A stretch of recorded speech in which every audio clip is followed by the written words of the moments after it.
So just to kind of give you guys a 411 on how I got here today, it's one of the craziest stories. And if you have just tuned in, Kieran and I were just chatting. So I currently live in Little Rock, Arkansas. And last fall, I was having lunch with one of my best girlfriends down here in Little Rock. She is a successful business owner, just like many of you. She owns a retail boutique chain here in Little Rock, Arkansas. And I had told her I had noticed she was running ads because all I see on my social media is her pretty face, and this sweater and everything else in my closet is now coming from her ads. So I said to her, I was like, I see that you're running ads. You've never run ads before. And she said, yes, I feel like I've hit a home run with this company. And I said, oh my gosh, amazing. So cool.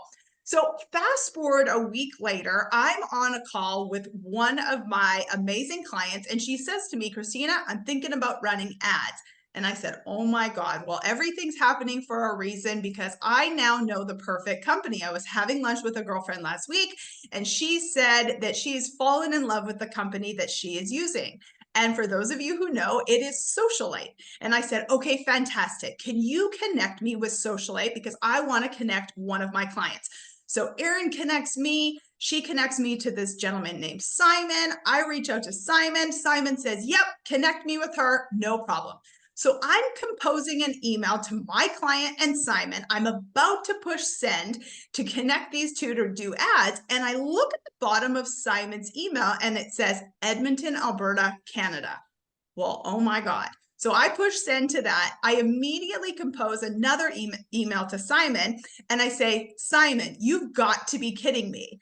I grew up in Edmonton. I left 20 something years ago. You've got to be kidding. I'm standing here in Little Rock, Arkansas, no clue that Erin's connected with someone up there.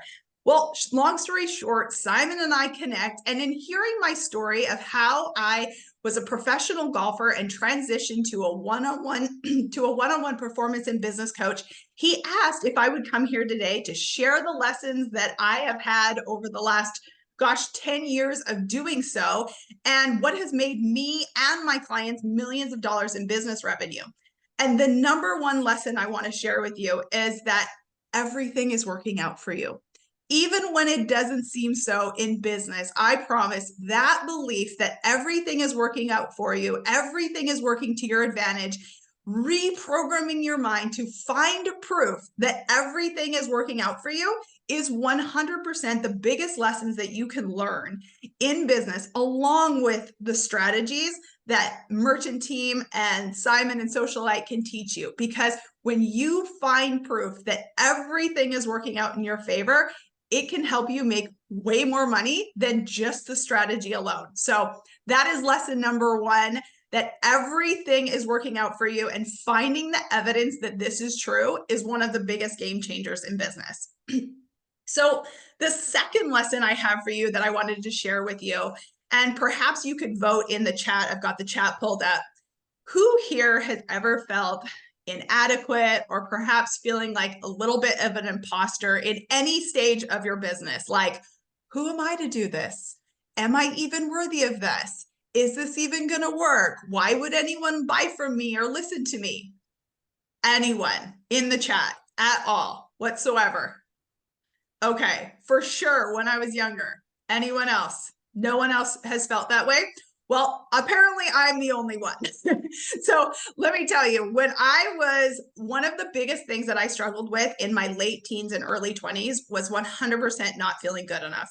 I was always looking for something outside of myself to feel good enough. Like, when I make the money, I'll be happy. When I get my LPGA tour card, I'll be happy. When I lose the weight, when, I'll be happy.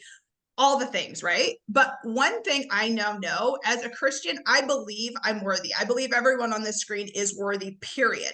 However, what I also know is that confidence and adequacy is built. It's just like a muscle. I tell my clients all the time, confidence is a muscle. The more you use it, the stronger it becomes. All of my clients who have fallen down, gotten back up, fallen down, gotten back up, fallen down, gotten back up, feel much more adequate in their business journeys than anyone else, I promise you.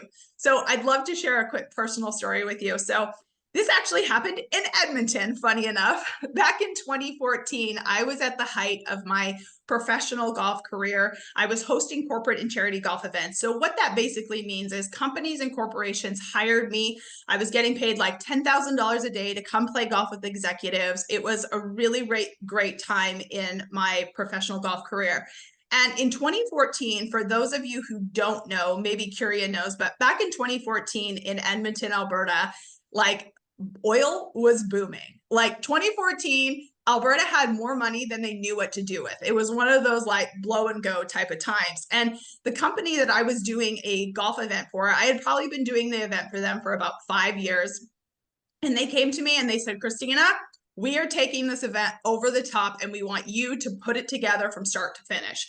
Well, immediately I felt like a complete imposter. Like I was a golfer, but like I had never put events together. I had never done like these shows. I had never planned travel and hired celebrities and done all the things. But I had already started working on mindset. I'd already started to realize that like your mind controls everything and your beliefs in yourself control everything.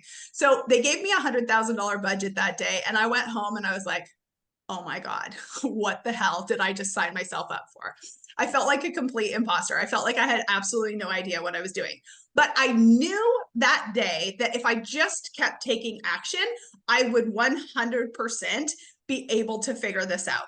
So they gave me that $100,000 budget. I went home. And I remembered a couple months prior, I was a part of a celebrity event with a gentleman named Peter Jacobson. And at the time, Peter Jacobson was like the main guy when it came to putting on tour events. He had all the celebrities and all the things.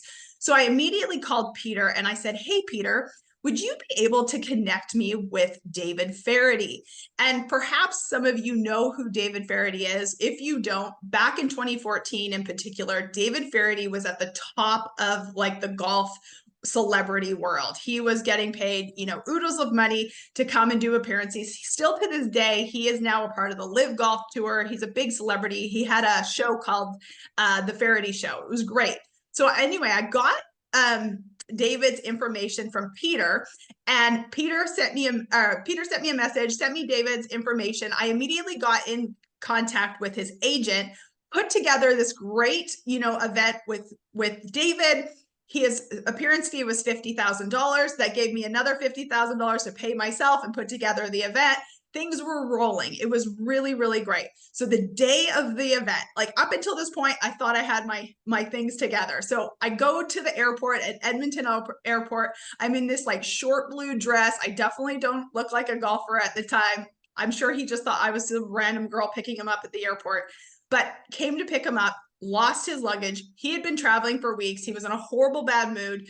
But even in that moment, I knew that I had to, again, take that next action. I knew that I had to figure this out. I wasn't going to let this fail now because my career was on the line and this huge $100,000 event was on the line. So I go to the Delta desk, I get his luggage organized. He gets in the car with me, and I had been doing my research because, again, I was taking so many actions in order to really make sure this event was going to go off without a hitch. So get in the car with David, and I knew that he actually liked hunting more than he actually likes golf. That's kind of a fun fact if you care. But anyway, we go to the Bass Pro. We get him an outfit for that day. We ended up having an amazing conversation in the car. He and I, to this day, are still great friends, and that event went off without a hitch. And that event really springboarded me to be able to do more of these big celebrity events. But that day taught me two things. Number one, you're only an imposter if you're pretending to be something that you're not. And I knew that I could figure it out by taking these small actions. I'd done enough to figure it out. The second thing that event taught me is that confidence and adequacy is built. Confidence and adequacy is built. It's like a muscle, right? And I'll tell you, that day really helped me in my coaching career because one of my very first clients when I became a performance and mindset coach was a celebrity. He was a well-known celebrity. You would know his name, obviously confidentiality, I can't say anything. But when he came to me and he said, hey, I'm really struggling with this block. I knew that even though I didn't have a ton of experience at the time as a coach, this was back in like 2016, I knew that I could help him because I had helped myself and I was willing to take the action. And sure enough, he and I are still great friends to this day. And it was one of my very first home runs as a coach. So that was my second lesson. Adequacy and confidence is built. It's like a muscle, and you are already worthy. So the third lesson that, are you talking? There we go. First lesson is? The first lesson is finding proof that everything is working out for you, along with strategy, will make you more money than anything else. Okay. Second lesson. Second lesson is adequacy and confidence is like a muscle. It is built. Those two things, to feel adequate, to feel confident, you have to be willing to take the actions to build those confidence muscles. Okay, really good. Thank you. Okay, third lesson. Of course, the third lesson that I definitely think has not only affected me, but hundreds of my clients by far, I will tell you, the number one reasons why truly a lot of amazing people with amazing business ideas fail is because of just that, their fear of failure. You know, the craziest thing about my golf career is that even though I started playing golf really late in life, like this is a true story, I took up golf at the age of 18 in Edmonton, Canada. And by 21, I had a full college scholarship. I had a lot of success as a golfer. I mean, I won the first 3 events I ever played in. You can Google the 2002 Edmonton, Alberta Women's Open. I won that. I won 2 events after that. I won 5 times in college. I was an All-American. I never won on the tour, but I was a 3-time reality star on The Big Break on the Golf Channel. Like, I had a lot of success in golf, but I was always afraid to fail. You know, what are people going to think? What if this doesn't work out? What if I don't get my tour card? What if I have to start again?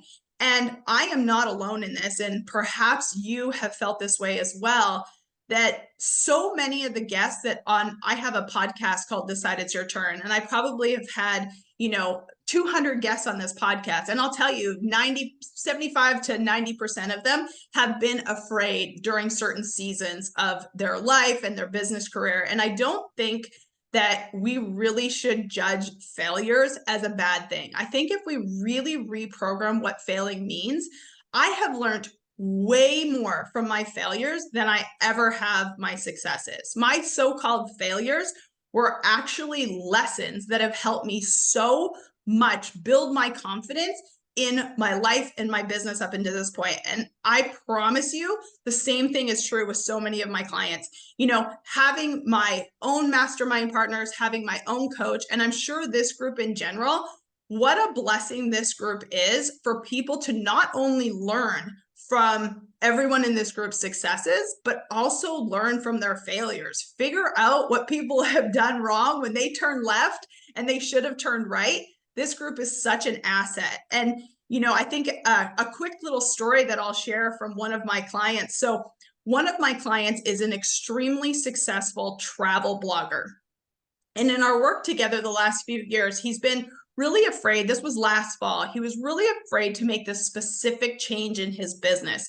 And I always say to my clients that typically there's the thing under the thing. So what I mean by that, we say it's one thing, but the fear is typically another thing. And so I have this quick little exercise that I made him go through. And I said, if you change this one thing, this X thing in your strategy, what are some of the possible negative outcomes that could come from this? And I made him go down the list of all of the negative outcomes that could come by him changing this one piece of strategy in his business. And, he said, I'm afraid if I change X, it will make me take more time away from my family. And that was truly the thing under the thing that I'm sure so many people can resonate with, is that you often say that you're afraid to do the thing, but why are you afraid to do the thing? And so with working with him, I really challenged him and said, okay, if we do make this change, and it does in the beginning take more time away from your family, do we ultimately get you making more money, being able to hire more team, being able to get more time back in the long run? And we really processed out, and ultimately we went ahead and made this huge change in his strategy. And thank God he did, because I don't know if anyone knows, but last fall, Google made a big change to the algorithm. And obviously he makes his money through SEO and all of these things. And he trusted his gut that he knew he had to make a change. And had he not have made that change because he was afraid of doing so, he would have probably lost about 75% of his income, the way that the algorithm worked. And he went and he trusted what he knew he had to do. Ultimately, he made the change. He was able to hire, I think he's hired 8 team members. And the cool part about it was, not only did he not lose 75% of his revenue, he's on track for hitting well over 7 figures this year, which will be his first year to ever hit that 7 figures. He's on a trajectory for about $100,000 months. And I'm just so freaking proud of him. And I think that third lesson about never let fear hold you back from trusting that still small voice, and use this exercise to really see what is the fear that is actually holding you back. And, you know, if this resonates with you, feel free to reach out to me on Instagram at @bchristina, or I'm going to drop my connection in the group chat once we're done. But really, if this resonates with you, don't let the fear hold you back, because often it's the exact thing that you know you need to do if you trust yourself. So the fourth lesson that has been hugely responsible for me being named one of the top confidence performance coaches over the last few years, and I really believe what sets most successful business people apart, is their ability to be resilient. So about half of my business actually comes from referrals. However, much like probably many of you, a lot of my business comes from social media. And as we all know, the thing with social media that is a bit just disturbing is the fact that pretty much anyone can write anything that they want on social media. And 75% of the crap that we all read is just that. I'm sure most of us would agree. It is just that. It's crap. Anyone can say anything that they want. You know, the coaching industry, the world that I exist in, is unregulated, and anyone can say anything. And right now, we're really in a time where people are saying that, you know, it happens overnight. You can sit on your couch and make $1 million. It doesn't take hard work. And it's an age that we live in that easy and overnight success is what people believe. And yes, I do believe with the strategies that Kurian and Scott and Mara and Dawson are giving you can definitely accelerate your career and definitely accelerate your business. But those strategies, coupled with getting your butt kicked and doing hard things and like getting back up, is really what allows you to hit those 6, 7, and 8-figure years in revenue. So one of my favorite quotes of all time came from a mentor of mine who is actually a multi 8-figure business owner. He owns multiple businesses that all do 8 figures. And he shared this with me back in 2019 when we were climbing Mount Kilimanjaro together. And he told me in his business career that he's allowed this one thought to guide him. And it is this: there is always a way to yes. When most people stop at a no, his belief that there is always a way to yes has allowed him to be so successful in business. You know, I don't know if anyone knows who like Bethany Frankel is, the skinny girl, margarita girl. I'm a big fan of her, and she says something very similar. She said, no is just a starting point. Her belief is whenever she gets a no, that's just a starting point to get to a yes. There's also a guy named Dana White. A lot of people know Dana White. He's a bit controversial to some, so on and so forth. But we all can agree that if you know who he is, he's very successful in business. And his belief is that even if you're a little bit savage in business, even if you're a little bit savage, you are going to figure out a way to yes, to have an exceptional life and business. And these 3 quotes from 8 and 9-figure business owners are proof to me that being resilient and finding a way to yes when no is where most people stop is one of the biggest keys to being a successful business owner. You know, another quick story, my husband has really helped me with this belief as well. And I share this one with my clients all the time. So my husband has his own 8-figure business. And I mentioned to him back in 2019 that I was going to I was asked to climb Mount Kilimanjaro with the Stollery Hospital. And I remember going to that dinner. I was about to go to dinner with the whole golf committee. I'd been doing the golf tournament for them for about 10 years. We went to dinner the night before the golf tournament, and they had asked me if I wanted to join them for the $1 million climb up of Mount Kilimanjaro with the whole board of the Stollery Children's Hospital. And it was such a privilege and a blessing to be asked to be a part of this team. While I'm sitting at dinner with them, they asked me, and I said, well, I have 2 questions for you. Number 1, where is Mount Kilimanjaro? To be honest with you, like, for those of you who don't know, it's in Tanzania, Africa.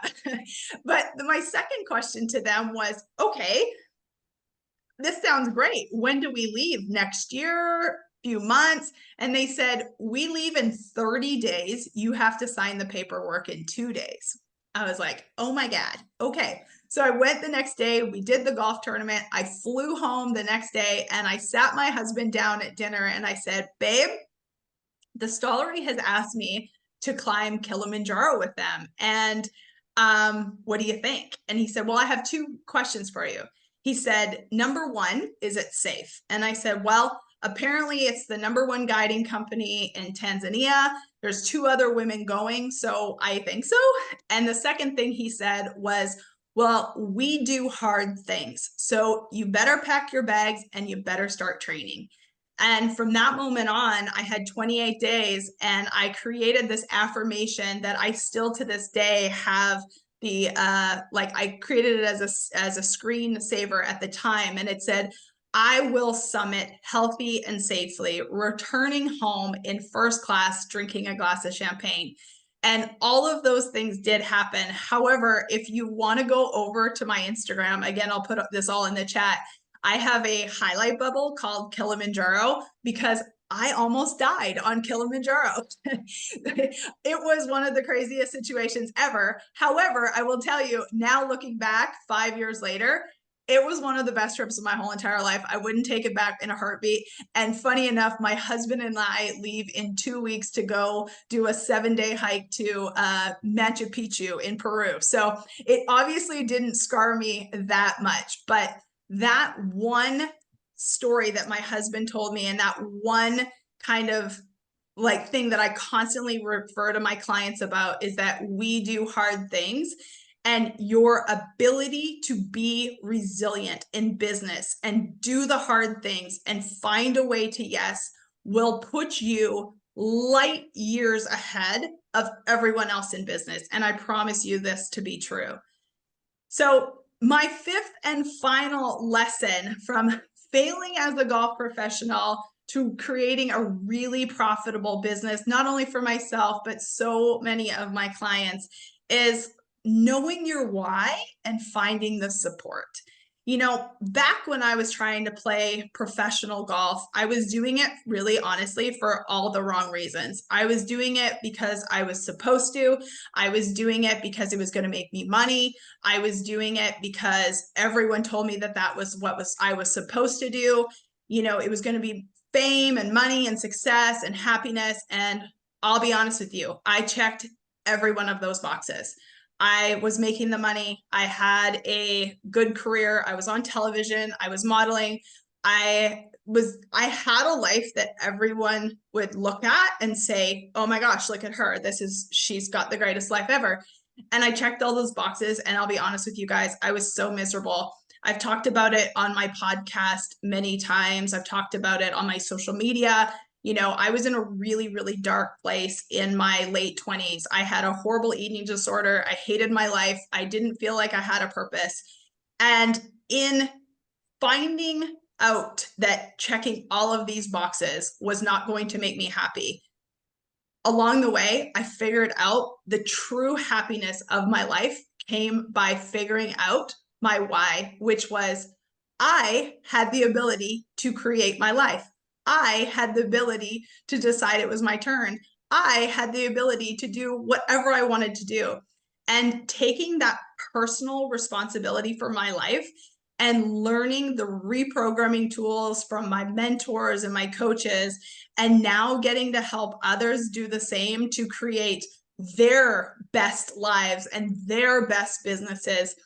I found my why along the way. And I just feel so unbelievably grateful that not only now do I have the best life ever because I decided it. I literally, like, my whole brand is decide it's your turn. And I just decided that I was going to have the best life in business ever.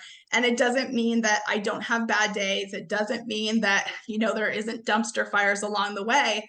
But my decisions to actually create the life and business that I love, getting to help others do the exact same thing and curate their best lives and businesses, was my why. It's the reason why I can be resilient. It's the reason why I find that everything is working out for me. It's the reason why I'm willing to do hard things. It's the reason why I can find evidence that, like, it's all working out for me, just like getting to speak with you here today and that random lunch conversation that led me to be able to help my client, which led me to be here today, which hopefully one of you are going to walk away with something today that makes a massive impact in your life and in your business.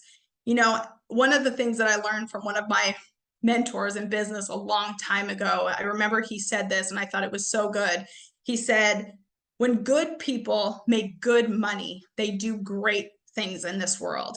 And knowing your why and getting to make great money in this world is one of, I think, the biggest blessings.